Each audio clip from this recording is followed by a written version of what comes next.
السلام علیکم ورحمۃ اللہ وبرکاتہ۔ الحمد للہ رب العالمین، اما بعد۔ کل حضرت مولانا سلمان ندوی حسینی صاحب دامت برکاتہم العالیہ نے تراویح کی کتنی رکعت ہونی چاہیے، کتنی رکعت ہے، اسی طریقے پر نماز کی حالت میں قرآن کریم کو دیکھ کر پڑھ سکتے ہیں یا نہیں پڑھ سکتے، اس سلسلے میں بحث فرمائی تھی۔ اللہ حضرت کے علم میں ترقی عطا فرمائے اور اللہ رب العزت حضرت کو علم نافع عطا فرمائے۔ حضرت نے جو ہے ایک وہ مسئلہ جو تواتر کے ساتھ، تسلسل کے ساتھ امت میں چلا آ رہا ہے، قرآن کریم کو منہ زبانی پڑھنے کا، اس مسئلے کو حضرت تبدیل کرنا چاہتے ہیں، بدلنا چاہتے ہیں۔ حضرت چاہتے یہ ہے کہ اب امت جو ہے قرآن کریم کو منہ زبانی سیکھنے کا شوق ختم کر دے، جذبہ ختم کر، ویسے بھی امت میں شوق رہا نہیں۔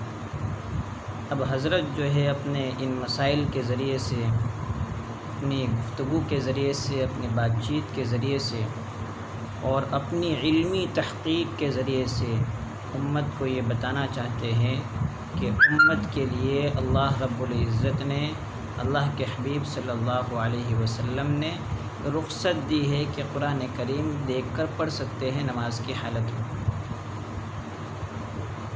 اور حضرت نے اپنی بات میں یہ بھی فرمایا تھا کہ یہ جو مسالک ہے، یہ مسالک نظم و انضباط کے لیے ہے، امت میں انتشار اور اختلاف پیدا نہ ہو اس لیے ہے۔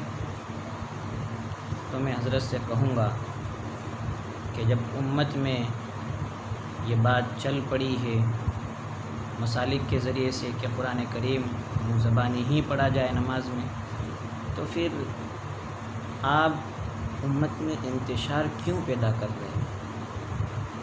آپ امت میں اختلاف پیدا کرنے کی کوشش کیوں کر رہے ہیں؟ مسلک کا جو نظم و انضباط ہے، نظم و نسق ہے، اس کو توڑنے کی کوشش کیوں کر رہے ہیں؟ جب امت ایک بات پر عمل کر رہی ہے تو اب آپ امت کے سامنے دوسری بات لاؤ گے، کل کوئی اور عالم دین اپنی محققانہ صفات کے ذریعے سے، دلائل کے ذریعے سے کوئی دوسری بات امت کے سامنے پیش کرے گا تو امت تو بکھر جائے گی، امت کا شیرازہ منتشر ہو جائے گا۔ تو حضرت سے میری گزارش ہے کہ اس طرح کی باتوں کے ذریعے سے امت میں انتشار پیدا نہ کرے۔ اگر آپ کو اللہ رب العزت نے علم دے رکھا ہے، اگر آپ ایک محقق عالم ہیں، تو آپ اپنا علم اپنے پاس، اپنے طلباء کے پاس اور اپنے شاگردوں کے پاس پہنچا سکتے ہیں، ان کو دے سکتے ہیں۔ لیکن امت میں سوشل میڈیا کے اوپر اس طرح کے مسائل آپ پیش کریں گے تو امت میں ظاہر سی بات ہے اختلاف اور انتشار پیدا ہونے والا ہے۔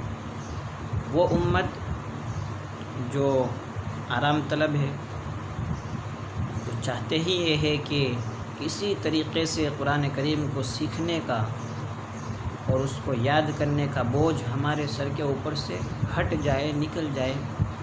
ایسے لوگ جو ہے آپ کی باتوں کی طرف توجہ دینے والے بنیں گے، اور ایسے لوگوں کے سامنے جب امام ابو حنیفہ، امام شافعی، امام احمد ابن حنبل اور امام مالک رحمۃ اللہ علیہ کی باتیں ان کے سامنے بیان کی جائے گی، مسلک کی باتیں ان کے سامنے بیان کی جائے گی، تو وہ آپ کا حوالہ دیں گے کہ حضرت سلمان ندوی صاحب نے جو ہے مسلک کے سلسلے میں یہ بیان فرمایا ہے کہ کوئی مسلک، یہ مسلک جو ہے کوئی ضروری چیز نہیں ہے۔ مسلک جو ہے ایک منزل من اللہ، منزل من السماء چیز نہیں ہے کہ آسمان سے اترا ہے اور اس کے اوپر عمل کرنا ضروری ہی ہے۔ اس طرح کی باتیں امت بیان کرے گی اور جو ہے امت میں انتشار پیدا ہو جائے گا، اختلاف پیدا ہو جائے گا۔ اس لیے میں حضرت سے گزارش کروں گا، حضرت میرے بالواسطہ استاذ بھی ہے، میں ان کا شاگرد ہوں، حضرت کے پاس پڑھے ہوئے ہمارے استاذ محترم نے ہمیں پڑھایا ہے، تو اس اعتبار سے ہم حضرت کے جو ہے بالواسطہ شاگرد ہوئے۔ لیکن میں حضرت سے کہنا چاہوں گا کہ اپنی باتوں میں جو ہے ذرا سا امت کے سامنے اپنی باتوں کو پیش کرنے سے سوچے سمجھے پیش کرنے میں غور و فکر کرے۔ اس کے بعد کوئی ایسی بات جو متحد بنانے والی ہو، اتحاد اور اتفاق پیدا کرنے والی ہو، ایسی بات امت کے سامنے بیان کرے۔ اور اس کے علاوہ جو باتیں ہیں، یہ ایک بات نہیں ہے حضرت، آپ تو جانتے ہیں یہ ایک بات نہیں ہے، ہزاروں باتیں ہیں، سینکڑوں باتیں ہیں جو حدیث میں مختلف طریقے سے بیان کی گئی ہے۔ ساری باتیں امت کے سامنے لاؤ گے تو امت میں انتشار پیدا ہو جائے گا۔ اچھے خاصے علماء جن کے اندر جو ہے علمی صلاحیتیں، تحقیقی صلاحیتیں نہیں ہوگی، ایسے علماء بھی جو ہے اس طرح کی باتیں سن کر آپ کی باتوں کو ماننے والے بن جائیں گے۔ اس لیے آپ سے گزارش ہے کہ آپ احتیاط سے کام لیں۔